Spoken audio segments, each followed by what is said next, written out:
नमस्कार दोस्तों, मैं दिव्यांशी को एक बार फिर हाजिर हूँ एसबीटी न्यूज की खास खबरों के साथ। पेश है आज 14 जनवरी 2025 मंगलवार शाम 7:15 बजे राजस्थान की बड़ी खबरें।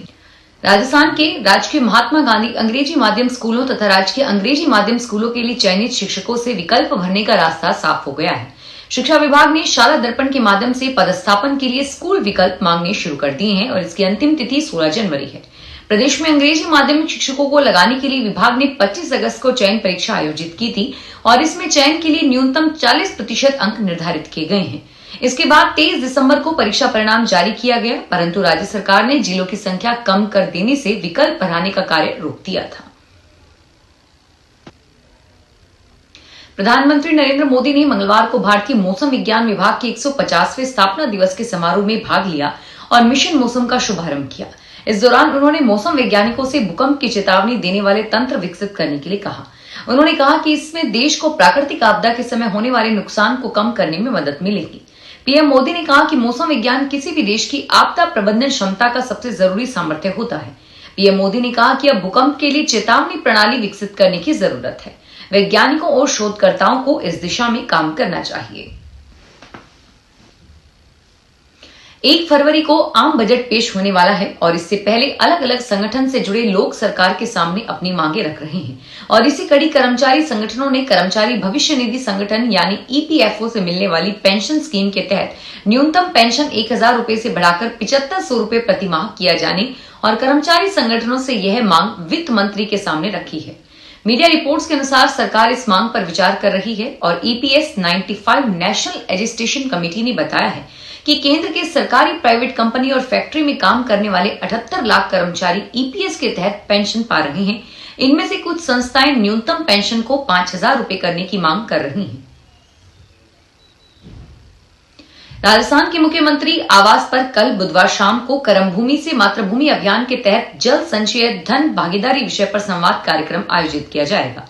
कार्यक्रम में केंद्रीय जल शक्ति मंत्री सीआर पाटिल व भजनलाल शर्मा जयपुर शहर के 200 उद्यमियों और प्रतिष्ठित व्यक्तियों से संवाद करके उन्हें प्रदेश को जल आत्मनिर्भर बनाने के लिए अभिनव पहल से जुड़ने के लिए प्रेरित करेंगे।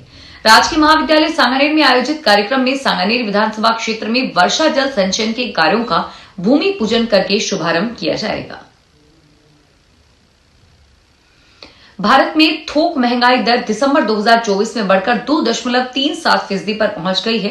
नवंबर 2024 में थोक महंगाई 1.829% पर थी। बता दें कि दिसंबर 2024 में थोक महंगाई दर मात्र 73% थी। थोक महंगाई दर होलसेल प्राइस इंडेक्स के आधार पर तय होती है।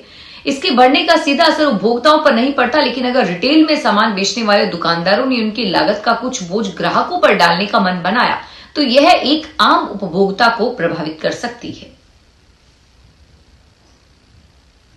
आज पूरे राजस्थान में मकर संक्रांति मनाई जा रही है। जयपुर सीकर समेत प्रदेश के कई जिलों में मंगलवार सुबह से ही पतंगबाजी चल रही है। जयपुर के जल महल पर सीएम भजनलाल शर्मा और डिप्टी सीएम दिया कुमारी के साथ तमाम जनप्रतिनिधियों ने पतंग उड़ाए। जम्मू पैलेस में बॉलीवुड एक्टर अक्षय कुमार और परेश रावल ने खूब पैंचे लड़ाए। दोनों एक्टर फिल्म भूत बंगला की शूटिंग के लिए जयपुर आए हुए हैं और उधर शहर की छतों पर लोगों की चहल पहल और पतंगबाजी का उत्साह देखने लायक है। रंग बिरंगी पतंगों से सजे आसमान और धुनों की गूंज के बीच पतंगबाजी का शोर इस गली में सुनाई दे रहा है। इससे पहले सुबह सुबह लोग मंदिर और गौशालाओं में गए, गायों को चारा खिलाया और अपने इष्ट देव के दर्शन किए। आम आदमी पार्टी ने कहा है कि भारतीय जनता पार्टी को दिल्ली की जनता को बताना चाहिए कि अगर रमेश बिधूड़ी उनका मुख्यमंत्री चेहरा नहीं है तो फिर कौन है। आम आदमी पार्टी के वरिष्ठ नेता व राज्यसभा सांसद संजय सिंह ने मंगलवार को संवाददाता सम्मेलन में कहा कि 2-3 दिन पहले पार्टी के मुख्यमंत्री का चेहरा अरविंद केजरीवाल ने भाजपा के नेता रमेश बिधूड़ी को खुलेआम चुनौती दी थी। उन्होंने बिधूड़ी से पूछा था कि दिल्ली को लेकर उनका विजन क्या है और वह दिल्ली के बारे में क्या सोचते हैं। इस विषय पर केजरीवाल ने कहा था कि वह भी श्री बिधूड़ी से सार्वजनिक मंच पर डिबेट करना चाहते हैं। नागौर शहर में स्थित महाराजा शिक्षण संस्थान स्कूल संचालक को कुचामन मुख्य ब्लॉक शिक्षा अधिकारी जगदीश राय ने कारण बताओ नोटिस जारी किया। महाराजा शिक्षण संस्थान द्वारा अवकाश के बावजूद स्कूल का संचालन करने पर शिक्षा विभाग की ओर से कारण बताओ नोटिस जारी किया गया था। इस दौरान महाराजा शिक्षण संस्थान स्कूल संचालित हो रहा था। गौरतलब है कि जिला कलेक्टर डीडवाना कुचामन ने शीतलहर के कारण जिले में कक्षा 1 से 5 तक समस्त सरकारी और गैर सरकारी विद्यालय में अध्ययनरत विद्यार्थियों को 13 जनवरी तक अवकाश घोषित किया था। हाईकोर्ट ने राजस्थान हाउसिंग बोर्ड की जूनियर असिस्टेंट भर्ती 2023 में नियुक्ति पा चुके प्रोबेशनर ट्रेनियों को नियमित करने पर रोक लगा दी है। अदालत ने इस मामले में राजस्थान हाउसिंग बोर्ड से जवाब भी मांगा है और वहीं मामले को फाइनल सुनवाई के लिए 23 जनवरी को लिस्ट करने के निर्देश दिए हैं। दरअसल हाउसिंग बोर्ड ने पिछले साल 13 अगस्त को सिलेक्ट कैंडिडेट्स की प्रोविजन लिस्ट निकाली थी। याचिका में कहा गया था कि बोर्ड को पदों के मुकाबले 15 गुना अभ्यर्थी बुलाने थे, लेकिन बोर्ड ने ऐसा नहीं किया। राजस्थान माध्यमिक शिक्षा बोर्ड ने 10वीं और 12वीं की बोर्ड परीक्षाओं के कार्यक्रम में बदलाव किया है और अब ये परीक्षाएं फरवरी के बजाय मार्च में आयोजित की जाएंगी। नए स्केड्यूल के मुताबिक 10वीं और 12वीं की परीक्षाएं 6 मार्च से शुरू होंगी और जल्द ही राजस्थान बोर्ड अपनी वेबसाइट पर डिटेल टाइम टेबल जारी कर देगा। पहले 10वीं की परीक्षाएं 27 फरवरी से और इंटरमीडिएट की परीक्षाएं 20 फरवरी से शुरू होनी थी, लेकिन अब इस परीक्षा में रीट 2025 परीक्षा की वजह से बदलाव किया गया है। फसल के न्यूनतम समर्थन मूल्य पर खरीद की सुनिश्चितता के लिए कानून बनाते समेत किसानों की मांगों को लेकर किसान महापंचायत के राष्ट्रीय अध्यक्ष रामपाल जाट के नेतृत्व में किसानों का 23 जनवरी के गांव बंद आंदोलन के लिए चलाया गया जागरण अभियान प्रथम चरण में 20 जिलों में पूरा हो गया है और इस अभियान की शुरुआत करते हुए जिलों में प्रवास के लिए निकले और सोमवार तक अपनी 8 दिवसीय यात्रा में श्री जाट 20 जिलों का जागरण अभियान पूरा कर चुके हैं।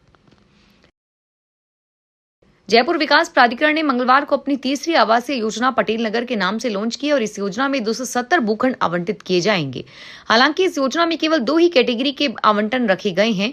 योजना की आवासीय आरक्षित दर 18,000 रुपए प्रति वर्ग मीटर है। इस योजना में मध्यम आय वर्ग के लिए आवास भूखंड निर्धारित किए गए हैं।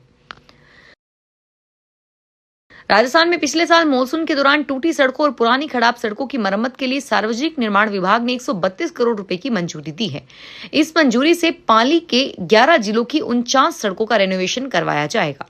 पीडब्ल्यूडी से जारी सेशन के मुताबिक इसमें 80% सड़कें ग्रामीण एरिया की हैं जो काफी समय से जर्जर हो चुकी थी। देश में पेट्रोल और डीजल की कीमत में करीब 10 महीने से कोई बदलाव नहीं हुआ है। इसकी वजह से रूस पर अमेरिका का प्रतिबंधों के कारण भारत को मिल रहा डिस्काउंट खत्म हो चुका है। एक शीर्ष अधिकारी ने मीडिया को बताया कि रूसी तेल पर अमेरिकी डॉलर के प्रतिबंधों का असर भारतीय आयात पर 2 महीने में देखने को मिलेगा और सबसे खराब स्थिति में भारत को रूसी तेल पर मिल रही छूट खत्म हो सकती है। नए साल का पहला त्योहार मकर संक्रांति, इस पर्व को लेकर बड़े ही लोग धूमधाम से इसे मना रहे हैं। कोटा के मंदिरों में भगवान के दर्शन करने के लिए श्रद्धालु की भीड़ उमड़ रही है और वहीं लोग गायों को हरा डलवाकर, पक्षियों को दाना डलवाकर पुण्य लूट रहे हैं। कोटा के उद्योग नगर क्षेत्र में कस्बा इलाके में प्राचीन शिव मंदिर पर भक्तों की भीड़ रही। यहाँ प्राचीन कुंड में भक्त स्नान करके भगवान शिव के दर्शन करने पहुंचे। फिलहाल इस बुलेटिन में इतना ही और फिर हाजिर होंगे तमाम बड़ी खबरों के साथ। धन्यवाद।